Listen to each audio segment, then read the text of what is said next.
Thank you very much, Toraya. Thank you for the invite and good afternoon, good morning to colleagues, wherever you are. I want to start by thanking the African Union, especially Commissioner Ambassador Sako and her team for her leadership in the fighting the negative impacts of COVID-19 across Africa food systems. Fellow participants, IFAD colleagues, it's my pleasure to give one of the keynote addresses this afternoon, and as we explore the solutions for building back better from the pandemic. We at the International Fund for Agricultural Development, as Toraya has said, like many other international financial institutions in the wider UN family, are convinced that investments in the food economy are catalytic entry points for promoting sustainable development. Financing inclusive post-COVID green recovery could realize multiple returns, higher social, human, environmental, and economic returns, to be specific. There is a real need to re-examine the human and ecological cost of what we eat. The current food economy is characterized by immense contradictions, and there is opportunities to become more inclusive and be less dependent on subsidies. Recovery and rebuilding of the African food system will need a resilience lens, very importantly and very strongly now. We know that 60% of poor working adults relied on agriculture for their livelihoods from data in 2016. And according to 2017 data, about 68% of rural incomes is generated from farming. So under current trends, analysis shows that food systems right across Africa, including Ethiopia, Malawi, Mozambique, Tanzania, Uganda, and Zambia, will provide more than 70% of total jobs by 2025. This presents astronomical opportunities, and even today, we see more and more opportunities in off-farm post-harvest activities such as processing, packaging, distribution, transport, marketing, and retail. What is our opportunity and challenge? We have to feed 1.5 billion and 2 billion Africans in 2030 and 2050 respectively. Hence the need to invest now and unlock the opportunities in the sector. However, having said that, as Toraya aptly said, we are currently faced with a triple crisis of COVID, climate, poverty, and hunger. No mean feat. The multiple impacts of COVID-19 are very clear.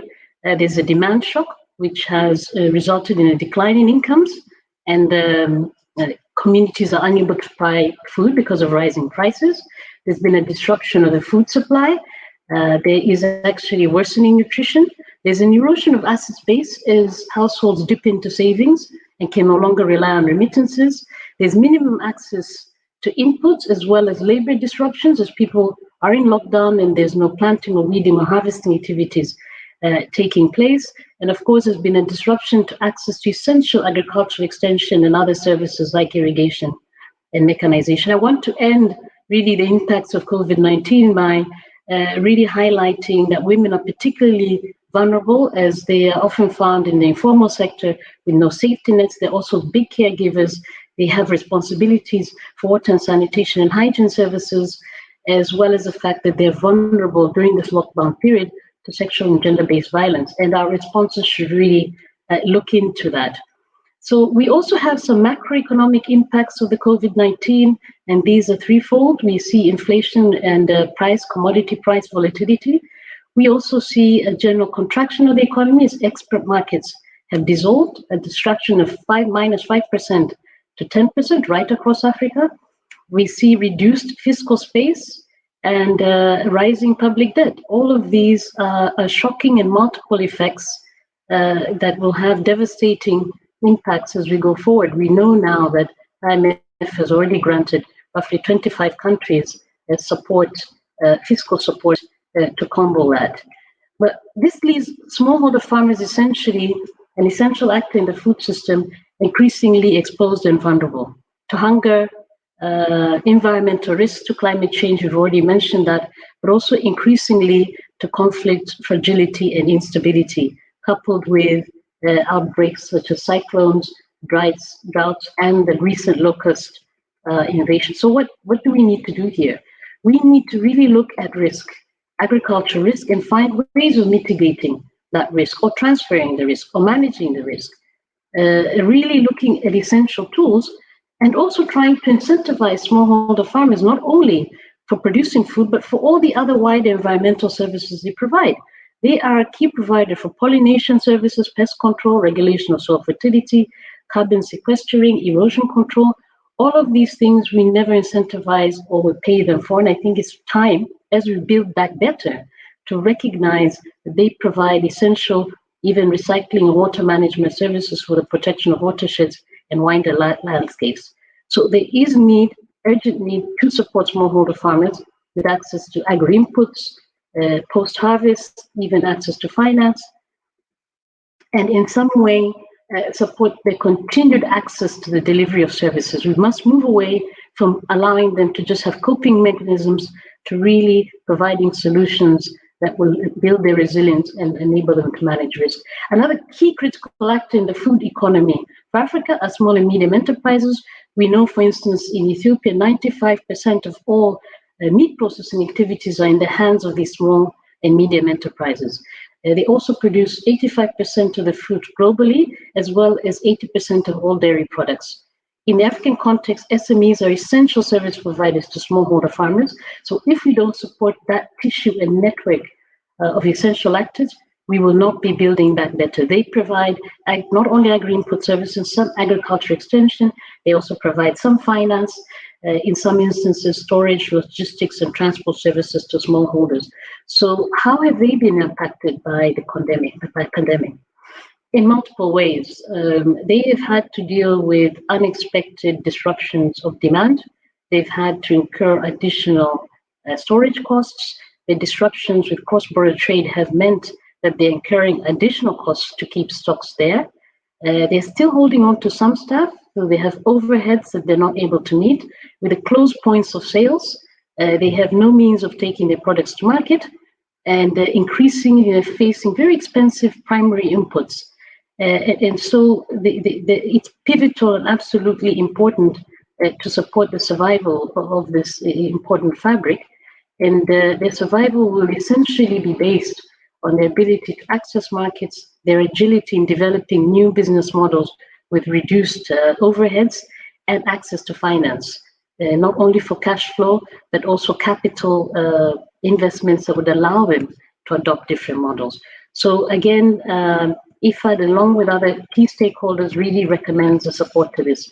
I would not, in the interest of time, go into how the financial sector has been hard hit, but it suffices to say that their portfolios are no longer as vibrant, as so many borrowers are not able to pay and service their debt.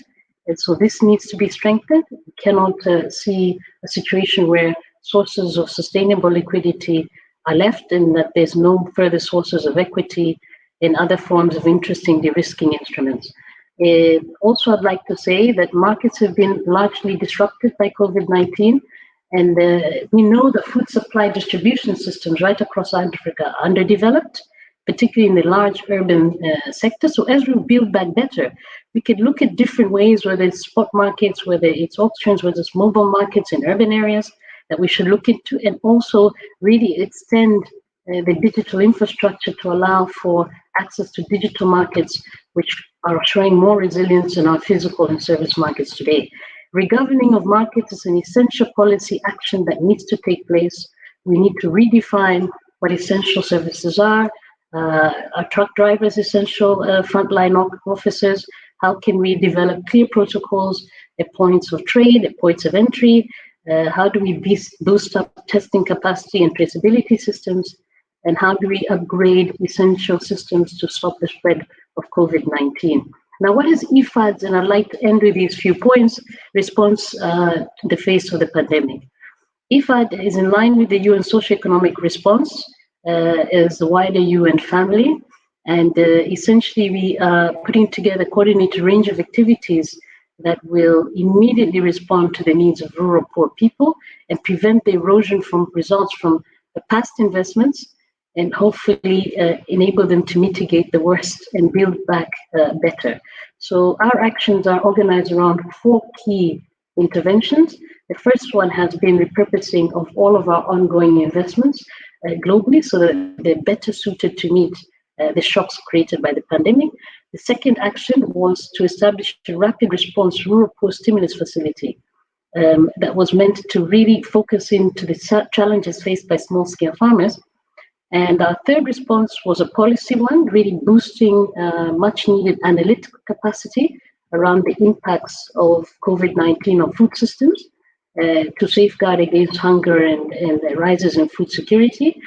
And the final one was in coordination with other international financial institutions, find innovative ways to crowd in more finance flexibly for countries under distress.